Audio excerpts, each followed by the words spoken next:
Hello, দেখো গত বুধবার আমরা কোথায় চলে গেছিলাম? আমরা গেছিলাম বেহালা থেকে তারাপীঠ বাই রোড। আমাদের কিন্তু যাত্রাটা বেশ ভালো হয়েছিল। মঙ্গলে উষা বুধে পা, যথা ইচ্ছা তথা যা, এটা তো কথাতেই আছে এবং সেটা আমরা কাজেও পেলাম। আমাদের যেমন সুন্দর আমরা পুজো দিয়েছি, তেমন সুন্দর মায়ের দর্শন করেছি, তেমন আমাদের যাতায়াতটাও ভালো গেছে। তোমরা নিশ্চয়ই আমার আগের ভিডিওতে তারা মাকে দেখেছো, সবাই তার আশীর্বাদও নিয়েছো। এইবারে দেখো আমরা কত সুন্দর রাস্তা দিয়ে গেছিলাম, একদম বাটারি স্মুথ রাস্তা। আমরা এই হুগলি সেতু ক্রস করে এবার কিন্তু সোজা ডানকুনি হয়ে একদম চলে যাব বর্ধমান। আমরা বর্ধমান পৌঁছানোর আগে শক্তিগড়ে আমাদের টিফিনটা সেরে নিয়েছিলাম। আমরা যেহেতু ভোর 4:30টায় বেরিয়েছিলাম বেহালা থেকে, তাই আমাদের খিদেটা একটু তাড়াতাড়ি পেয়ে গেছিলো। তা আমরা 7:30টার মধ্যেই প্রায় টিফিন করতে বসে পড়েছিলাম। না, হয়তো 7টার সময়ই আমরা শক্তিগড় পৌঁছে গেছিলাম, 7:30টায় আমাদের টিফিন হয়ে গেছিল।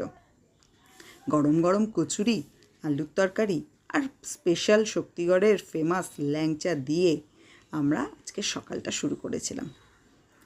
পেট পুড়ে খাওয়া দাওয়া করে বেরিয়ে পড়লাম আবার নিজের গন্তব্যের দিকে। রাস্তা কিন্তু দারুণ ছিল, ন্যাশনাল হাইওয়ে বলে কথা, ভালো তো হতেই হবে। তবে হ্যাঁ, বোলপুর আসার পর কিন্তু আমরা রাস্তা একদম ভালো পাইনি। আপ টু তারাপীঠ ঢোকার মোড় অবধি, ওখানে যাওয়ার পর একটু সরু আঁকা বাঁকা পথ ছিল, গ্রামের পথ, সেটা বেশ ভালো ছিল রাস্তাটা, তবে খুবই সংকীর্ণ। কিন্তু বোলপুরে পৌঁছানোর পর আমরা কিন্তু খুব সাফার করেছি। ওখানে কিন্তু রাস্তা ভীষণ খারাপ এবং ওখানে একটা শুকনো নদী আছে, সেই নদীটা পেরিয়ে যেতে হয়, ওই নদীতে নেমে আবার উঠে যেতে হয়, সেখানে আবার টোল ট্যাক্সও দিতে হয়। অবশ্য ওটা সরকারি নয়, সেটা কিন্তু ওখানকার পাড়ার কেউ মানে ওনারা নেন, কয়েকজন বসেছিলেন। তোমরা দেখতেই পাচ্ছ বোলপুরের রোড কতটা কনজেস্টেড এবং তার মধ্যে যথেষ্ট রোডের খারাপ অবস্থা। মানে রোডে হাজারটা গর্ত আছে, গাড়ি নিয়ে চলাচল খুব অসুবিধা। আমরা কিন্তু প্রায় 6টা অথবা 7টা রেল ক্রস করেছিলাম।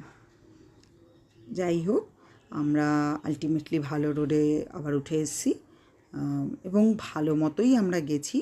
আমাদের যাত্রাটা বেশ ভালো হয়েছে, ভালো মতন আমরা মায়ের কাছে পৌঁছে গেছিলাম। আমরা কিন্তু 11:30 পৌনে 12টা নাগাদ গিয়ে তারাপীঠ পৌঁছালাম। ওখানে আমাদের হোটেল বুকিং ছিল, হোটেল সুজাতা, ভীষণ ভালো হোটেল, তোমরা হয়তো দেখেওছো আমার আগের ভিডিওতে। তো আমরা ডাইরেক্ট সেখানে গিয়েই উঠে পড়লাম। আমাদের কিন্তু খুব খুব ভালো লেগেছে। তোমরাও সবাই বাই রোড একবার ঘুরে আসো। তবে হ্যাঁ, আমরা ফেরার সময় যে রাস্তাটা দিয়ে ফিরেছিলাম সেটা আমি আবার এর পরের ভিডিওতে দেবো, সেইটা দেখে নিও। তারাপীঠ যাওয়া কোনো হেডেকই মনে হবে না, জাস্ট 5 ঘন্টায় আমরা চলে এসেছিলাম তারাপীঠ থেকে বেহালা। ওটা নেক্সট ভিডিওতে দেখবো আমরা, অসাম রাস্তা ছিল ওটা। Bye bye.